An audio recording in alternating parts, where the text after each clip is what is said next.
Jonathan Evans stood in the vast hall of Zolaris High Court, a minor human diplomat among a sea of alien dignitaries and luminaries. The opulent chamber buzzed with a variety of languages as representatives from multiple planets conversed in clusters. Jonathan felt out of place, dwarfed by the grandeur and the towering figures of the Alithians, whose planet hosted the event. Beside him, Michael Reed, a fellow human and old Academy friend now serving as a trade envoy, leaned closer. "Why do you think we were summoned here, John? This seems too high-profile for our clearance." Jonathan shrugged, his gaze sweeping over the intricate murals depicting Alithian history. "No idea, Mike. But it's probably just a formality. Maybe they'll announce a new trade regulation, and we're here to nod and clap." Before Michael could reply, the chamber fell silent as the Grand Chancellor, a Alithian of impressive stature with luminescent skin, stepped forward. His voice echoed through the hall. "We gather today to honor the wishes of the late King Raxon of Zolaris, whose sudden demise left a great void in our council." A holographic display flickered to life above them, showing the stately image of King Raxon. Jonathan listened, half distracted, until a particular sentence caught his full attention. "And to Jonathan Evans, a son of Earth, King Raxon bequeathed the most personal of his holdings, his daughter, Princess Thyra, as a bride, binding him to Zolaris by marriage." The hall erupted in murmurs and soft laughter. Alien eyes turned towards him, some filled with amusement, others with thinly veiled contempt. Michael elbowed him, whispering, "Did I just hear that right?" Stunned, Jonathan could only nod. His mind raced as he tried to recall any interaction with King Raxon that would justify such a bizarre bequest. The Grand Chancellor beckoned him forward. As he walked, his legs felt like lead. Reaching the podium, he faced the crowd, their stares ranging from mocking to curious. The Grand Chancellor's voice was solemn. "Do you, Jonathan Evans, accept this union as set forth in the late King's wishes?" The weight of the room's gaze bore down on him. Jonathan's diplomatic instincts kicked in. "I am honored by King Raxon's unexpected trust. However, I request a meeting with Princess Thyra before any decisions are made. It is important that both parties involved are in agreement." Whispers swirled around him. The Chancellor nodded slowly. "Very well. It is unusual, but not unprecedented. We shall arrange a meeting at once." As Jonathan stepped down, Michael met him at the edge of the platform. "You handled that well. But seriously, what are you going to do?" "I have no idea," Jonathan admitted, his mind still reeling. "But I need to figure out what King Raxon was thinking. There's more to this than an awkward matchmaking attempt. This has to be political." "Agreed," Michael said, clapping him on the back. "Looks like you'll need all the help you can get. And hey, I'm here for you. Let's dig up everything we can on Thyra and her father. If you're stepping into this mess, you're not doing it alone." Grateful for his friend's support, Jonathan nodded. "Thanks, Mike. Let's start by finding out everything we can about the princess. I have a feeling this is just the beginning." Together, they left the hall, stepping into the uncertain future that awaited them. The galaxy's eyes were on Jonathan now, and the game of galactic politics had just begun. Each step forward would have to be calculated with precision in this unprecedented alliance he had just inherited. Jonathan and Michael approached the secluded garden where they were to meet Princess Thyra. The garden, a tranquil oasis on the bustling planet of Zolaris, was filled with bioluminescent plants and flowers that cast a soft glow over the pathways. As they entered, they spotted a figure seated beside a softly glowing fountain. The woman stood as they approached, her appearance plain compared to the elaborate beauty standards of her people, but her poise undeniable. "Princess Thyra, I presume?" Jonathan extended his hand, a human gesture of greeting. "Yes, Mr. Evans, and you must be the man my father has involved in his last whimsical decision." Her voice carried a mix of irony and fatigue. "And you are?" "Michael Reed, a friend and colleague of Jonathan." Michael introduced himself with a nod. "Let's be candid, shall we?" Thyra suggested, motioning them to sit on a nearby bench. "We find ourselves in a peculiar situation, Mr. Evans, Jonathan, if I may. My father's decision was unexpected. I intend to understand his reasons, But more immediately, I need to understand yours. What do you plan to do? Jonathan took a deep breath, choosing his words carefully. Honestly, Thyra, I'm as bewildered as you are. But I respect your father's strategic mind. If he believed this alliance was necessary, perhaps we should consider why. I'm here to learn, not to impose. Thyra studied him for a moment, then nodded slightly. Very well. Let's discuss this logically. We both stand to gain or lose much from this arrangement. My primary concern is the well-being of my people and the stability of Zolaris. Michael chimed in. We've started looking into any political movements or alliances that might explain why King Raxon chose Jonathan for this role. Anything you can share that might guide us would be helpful. Thyra's eyes flicked between them, a hint of appreciation showing. My father was a cautious ruler. He must have foreseen some political shift or threat. Perhaps he hoped that an alliance with a human, an outsider, might buffer against internal conflicts or external pressures.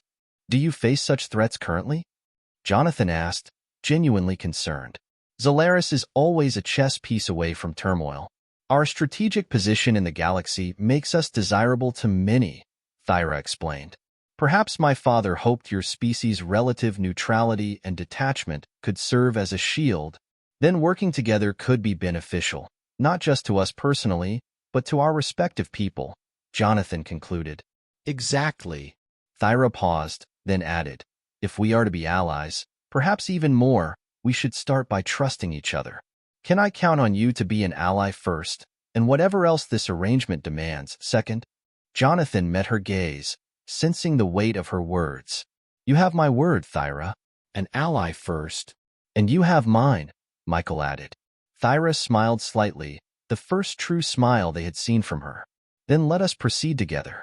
We'll need to present a united front to the Council and our people. They must see this alliance as a strength, not as a fodder for mockery. Agreed, Jonathan said. We'll need to be seen as a team, learning from each other. I'd like to understand more about your culture, your politics. And in turn, we can share our human perspectives. Thyra nodded. A fair exchange. Let's arrange for regular meetings, strategy sessions, and, when necessary, public appearances that reinforce this alliance. As they rose from the bench, Jonathan felt a cautious optimism. Thyra was not what he had expected, and this alliance, while bizarre in its origin, held potential. Together, they walked back through the garden, not just as future spouses, but as strategic allies, plotting their course in a galaxy that watched their every move. The grand ballroom of the Zolarian Palace was aglow with the shimmering lights of several star systems. Delegates and dignitaries from across the galaxy mingled, their conversations a cacophony of languages and dialects. Jonathan, dressed in the formal attire of Earth's diplomatic corps, scanned the room, taking in the variety of alien cultures represented. Michael, standing beside him, whispered, "Every major player in the galaxy is here tonight. This is your debut, John. Time to shine." Jonathan nodded, taking a deep breath. Here goes nothing. As they made their way through the crowd, they approached a group of influential Alithian council members. Jonathan introduced himself and Michael, engaging them in light diplomatic chatter. The conversation was polite, yet Jonathan could sense the underlying skepticism. At that moment, Thyra joined them, her presence commanding attention despite her unassuming appearance. Council members, she greeted in fluent Alithian, her tone confident and warm. One of the senior members, Counselor Trek, eyed her critically. "Princess Thyra, your father spoke highly of your intellect. We are curious to see how you manage this unusual alliance." Thyra smiled, a hint of steel in her voice. "I believe in embracing new ideas, Counselor. Jonathan brings a fresh perspective that could benefit us all." Jonathan stepped forward, feeling the weight of the moment. "I am here to learn and to assist. My respect for Zolaris and its traditions is profound. Together, Thyra and I aim to bridge our worlds, not just for political gain, but for deeper understanding and cooperation." A murmur rippled through the group. Michael watched as the gathered aliens exchanged glances, their initial disdain slowly morphing into contemplation. Counselor Trek nodded slowly. "A noble goal.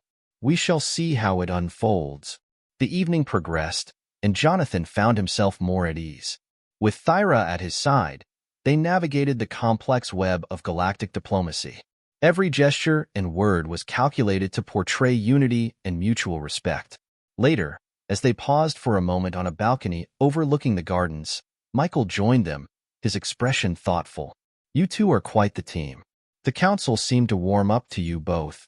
Thyra's gaze was on the stars above. "It's a start. But we need more than warm feelings. We need commitments, allies." Jonathan agreed.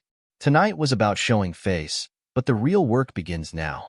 We need to strategize, perhaps focus on a few key players who can sway opinions in our favor, and we will, Thyra assured, her eyes meeting Jonathan's.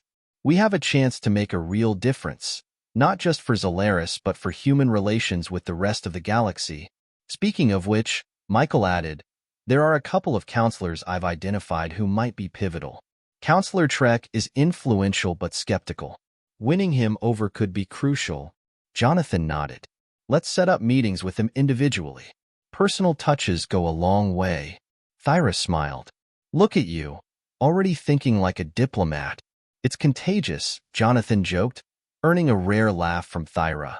As the night drew to a close, the trio returned to the ballroom, their minds full of plans and possibilities. The challenges ahead were daunting, but Jonathan felt a surge of optimism. With Thyra by his side and Michael's unwavering support, they had a fighting chance to turn this unexpected alliance into a galactic success story. The soft hum of the Zolarian night was punctuated by the distant calls of nocturnal creatures as Jonathan and Thyra walked along the moonlit pathways of the royal gardens. They had started these nightly walks as a way to discuss their strategies away from the prying eyes and ears of the palace. This alliance, our partnership, it's beginning to feel less like a mandate and more like a choice, Thyra confessed, her voice low. "I didn't expect to genuinely respect your insights, Jonathan." Jonathan smiled, feeling the night's chill less acutely. "I feel the same. You've shown me a side of Zolaris that goes beyond politics." Their conversation drifted from alliances to personal histories. Jonathan shared tales of his earthbound youth, of green fields and sprawling cities, so different from the crystalline structures of Zolaris. "And what of your family?" Thyra asked, genuinely curious. "You speak little of them. They're back on Earth. My father's a teacher, my mother's a nurse. Ordinary people with ordinary lives. Nothing like this." He gestured around at the alien splendor. "Ordinary yet extraordinary," Thyra mused. "To nurture, to teach. It's much like ruling, isn't it? Caring for those in your charge." Jonathan laughed, the sound mingling with the rustling leaves. "When you put it like that, yes." As they reached a secluded bench, Thyra paused, her expression turning serious. "Jonathan, there's something else I need to discuss. It's about the upcoming council session. There's a proposal that might put Earth in a difficult position." Sitting beside her, Jonathan turned to face her fully. "Tell me everything. We need to prepare a counter-strategy if it threatens Earth." Thyra outlined a plan by a faction of the Council to monopolize trade routes that would severely impact Earth's burgeoning trade with other star systems. As they brainstormed responses, Jonathan felt their minds sinking, their thoughts intertwining like the vines around them. Their work eventually gave way to a comfortable silence. Jonathan noticed the way the moonlight highlighted the contours of Thyra's face, softening her usual stern expression. Impulsively, he reached out, brushing a stray leaf from her hair. His touch lingered, tracing the line of her jaw. Thyra's breath hitched, and she turned towards him, her eyes reflecting the starlight. "Jonathan?" He leaned in, his decision made in the heartbeat between her question and his action. Their lips met softly, exploratory at first, then with deepening mutual desire. Thyra responded with a gentle urgency, her hand finding its way to his cheek. As they parted, both were breathless. "I didn't intend," Jonathan started, but Thyra cut him off. "No, but I'm glad you did." Her voice was a whisper. They sat there, side by side, allowing the moment to stretch. Jonathan finally broke the silence. "What does this mean for us, Thyra?" "It means we're more than allies," she answered simply. "We're becoming something more, something personal." Jonathan nodded, feeling a thrill of excitement mingled with the gravity of their situation. We'll need to be careful. If the council suspects personal feelings are influencing our decisions, we'll be discreet, Thyra assured him, her hand squeezing his. For now, this is just between us. Michael's voice suddenly interrupted their reverie, calling from a nearby path. John, Thyra, there's a call from the council. Something about the trade proposal. They're moving quicker than we thought. They stood together, their earlier intimacy giving way to their public roles. We'll handle it, Jonathan said, his voice firm. Let's go. As they walked back towards the palace, their steps in sync, Jonathan felt a new strength in their bond. Whatever challenges lay ahead, they faced them not just as allies, but as partners in every sense of the word. In the dim light of the palace's private library, Jonathan, Thyra, and Michael huddled around an ancient table scattered with holographic projections and old manuscripts. They were deep into the night, piecing together clues from King Raxon's reign that might reveal why he had initiated such an unusual alliance with humanity. Michael adjusted the projection controls, bringing up a decrypted file that displayed a series of communications between Raxon and unidentified entities. Look at this, he pointed. There are references to a hidden agreement, something about a legacy project. Jonathan leaned closer, his eyes scanning the cryptic text. Any idea what this project could involve? Thyra, her expression pensive, tapped at another document. I remember my father mentioned legacy a few times in his speeches, but it always seemed more metaphorical. Perhaps it was literal, a real project. As they delved deeper, the trio discovered a map highlighting several uncharted territories that were under heavy surveillance by Raxon's orders. These must be connected, Thyra conjectured. Maybe these locations are part of the legacy project. Jonathan suggested a new angle. We should visit these sites. If we're going to understand the full scope of what your father was working on, we need to see it for ourselves. Michael nodded in agreement. I'll arrange for transport. It's going to be risky, though. These areas are outside the usual patrol routes, lightly guarded but highly secretive. The following day, equipped with the necessary gear and disguised as a scientific expedition, Jonathan, Thyra, and Michael departed for the nearest site. The terrain was rugged, untouched by modern technology, preserving its secrets under a canopy of dense foliage. After hours of trekking, they stumbled upon a concealed entrance carved into the side of a mountain. Thyra, leading the way with a portable scanner, gestured for quiet and caution as they entered. Inside, the cavern widened into an expansive underground facility, its walls lined with technology that was decidedly not of Zolarian origin. This doesn't match any known architectural style of the Council's member races, Michael whispered, his voice echoing slightly in the vast chamber. Jonathan examined a console, its surface alive with alien script. This looks older than any Zolarian tech. Thyra, could this be what your father was hiding? Thyra, all mixed with a trace of fear in her eyes, approached a central podium where a hologram flickered to life at her touch. The image of King Raxon appeared, looking years younger. If you are viewing this, the recording began. It means I am gone, and my plan to protect Zolaris and its allies is in your hands. The hologram explained a covert operation to secure advanced technology that could shift the power dynamics within the Galactic Council. It was a bargaining chip, meant to ensure peace and stability, or a weapon, if necessary. The implications of this are enormous, Jonathan said, turning to his companions. This could either stabilize the galaxy or plunge it into chaos, depending on who controls it. Michael was quick to point out the risks. We need a strategy. If the wrong factions learn of this, it won't just be Zolaris under threat, but possibly Earth and others. Thyra nodded, determination setting her features. We take this information back and prepare. We need to secure the sites and possibly reveal this cautiously to the Council. It's what my father intended. Leverage, not domination. The return journey was quiet, each lost in thought, planning their next moves. The weight of responsibility was palpable, binding them together with a new sense of urgency. As the sun rose over the horizon, marking their return to the palace, Jonathan felt the gravity of their discovery. We're not just playing politics anymore, he murmured to Thyra and Michael. We're guardians of the galaxy's future. Their mission was clear, and the path forward fraught with peril, but together, they had a chance to forge a legacy of peace, echoing King Raxon's last wish. Jonathan, Thyra, and Michael reconvened in the secure room within the palace designated for their strategic discussions. The walls were lined with screens displaying maps of the galaxy and various data streams critical to their mission. As we've discovered, the technology hidden by Thyra's father could change the balance of power in the galaxy, Jonathan began, pacing slightly in front of a large digital map. Our next step is crucial. We need to secure these sites before word gets out. Michael, his eyes on a tablet, chimed in. I've already set up surveillance drones around 2 of the sites. But we need to be faster. There's chatter on the networks. Someone else might be onto us. Thyra, who had been reviewing the hologram messages from her father, looked up. We also need to consider who we can trust within the council. If we bring this to them without knowing who is on our side, it could lead to disaster. Jonathan nodded, stopping to face her. Agreed. Michael, can you work on that? We need a list of potential allies and their current political alignments.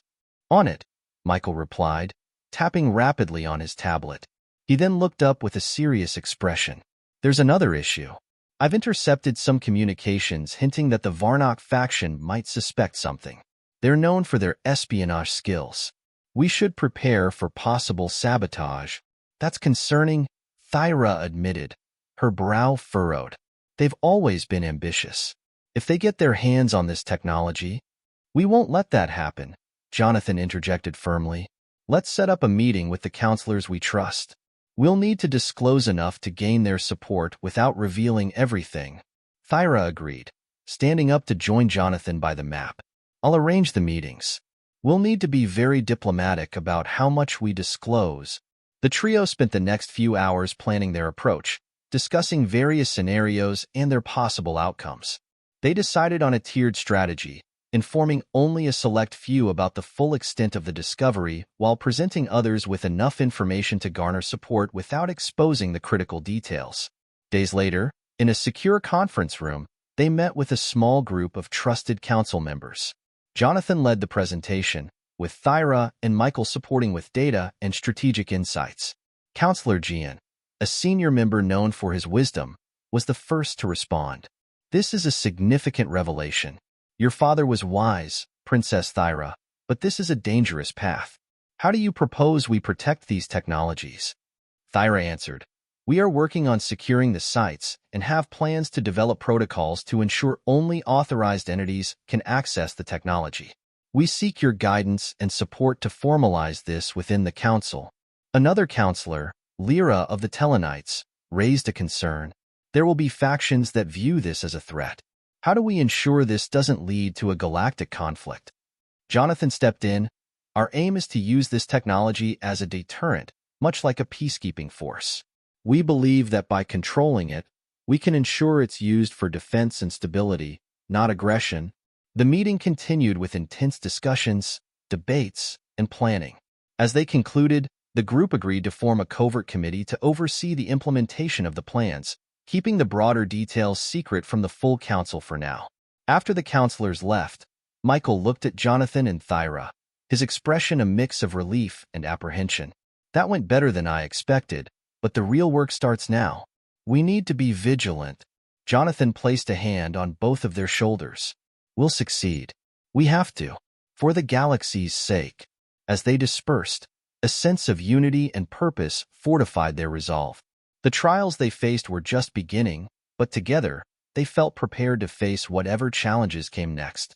Their trust in each other was their strongest asset, and it would guide them through the storms ahead. In the dimly lit war room beneath the Zalarian palace, Jonathan, Thyra, and Michael gathered around a sleek, holographic table displaying a 3D model of the galaxy.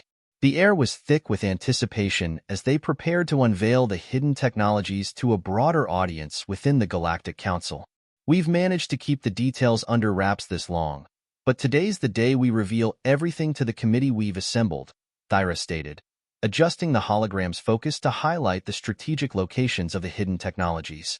Michael, ever the strategist, tapped on his device, bringing up additional data points. I've double-checked all our security protocols. We're as ready as we'll ever be to control the narrative. It's time they learned why King Raxon went to such lengths. Jonathan nodded, his expression serious. Remember, our goal today is transparency with this inner circle. We need them fully on our side if we're to integrate this tech without causing a panic or power struggle. As they made their final preparations, a small group of council members, including Counselor Gian and Lyra, were escorted into the room. Their faces showed a mixture of curiosity and concern. Jonathan welcomed them warmly. Thank you for joining us today. What we are about to share is of great importance to the future stability of our galaxy. Thyra took over, her voice steady and commanding. My father discovered these technologies many years ago. They have the potential to advance our civilizations, or, if used improperly, to destroy them. Michael then detailed the security measures they had implemented, ensuring the council members that every precaution was taken to safeguard the information and technology. Counselor Gian, always thoughtful, leaned forward. And how exactly do you propose we govern the use of such potent technologies? That's why we've brought you here today, Jonathan replied. We need a united approach. These technologies could be used to enforce peace and prosperity, but only if we manage them wisely and together. A lively discussion ensued, with several counselors expressing their views on potential governance frameworks. Lyra suggested forming a new oversight body, comprising members from various planetary governments to ensure no single faction could dominate. As for the actual reveal of the technology, Michael added, turning to a new set of controls, "Follow me to the viewing chamber. We've prepared a demonstration." The group moved to a nearby chamber where a piece of the technology was on display. A compact device capable of producing energy at a scale previously unimaginable. The counselors watched in awe as Michael activated the device, which hummed to life, illuminating the room with a soft, powerful glow. "This is just a fraction of what's been discovered," Michael explained, deactivating the device. Used responsibly, it could solve energy crises, power advanced medical facilities, and more. Counselor Gian, visibly impressed, spoke up. "It is imperative we proceed with the utmost caution. The potential for misuse is as significant as the potential for good." Thyra nodded in agreement, "which is why your input and oversight are crucial. We propose a summit to discuss these technologies further and to draft a formal agreement on their use and governance." The counselors nodded, murmuring amongst themselves about the possibilities and responsibilities ahead. As the meeting adjourned, Jonathan, Thyra, and Michael lingered behind, discussing the outcomes. "That went better than expected," Thyra admitted, a slight smile crossing her lips. "We're not out of the woods yet," Jonathan cautioned. "But today was a significant step forward." Michael clapped both of them on the back. "Thanks to your leadership, we're on the right path. Let's keep the momentum going. We've got a summit to plan." The trio left the chamber, their minds already turning to the next phase of their plan. The path ahead was fraught with challenges, but they were united in their commitment to guide their galaxy toward a brighter, more secure future. The Grand Hall of the Zalarian Palace had been transformed into a summit venue, with representatives from various planetary governments gathered to discuss the newly revealed technologies. The atmosphere was charged with a mixture of excitement and trepidation as delegates mingled, awaiting the session's formal opening. Jonathan, Thyra, and Michael stood together, surveying the room. "This is a pivotal moment," Jonathan murmured.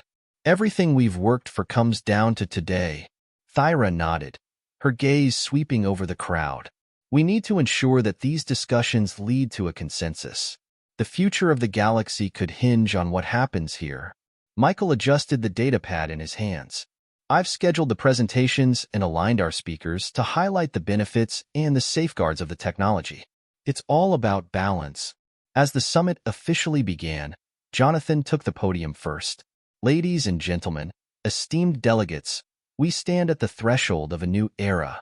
Today, we lay the groundwork for a coalition that will not only safeguard these powerful technologies, but will also ensure they are used for the betterment of all our civilizations." Thyra followed, emphasizing the need for strict governance. "We must establish a framework that protects against misuse while promoting scientific advancement. We propose the creation of a Galactic Technology Board, represented by all major sectors of the galaxy."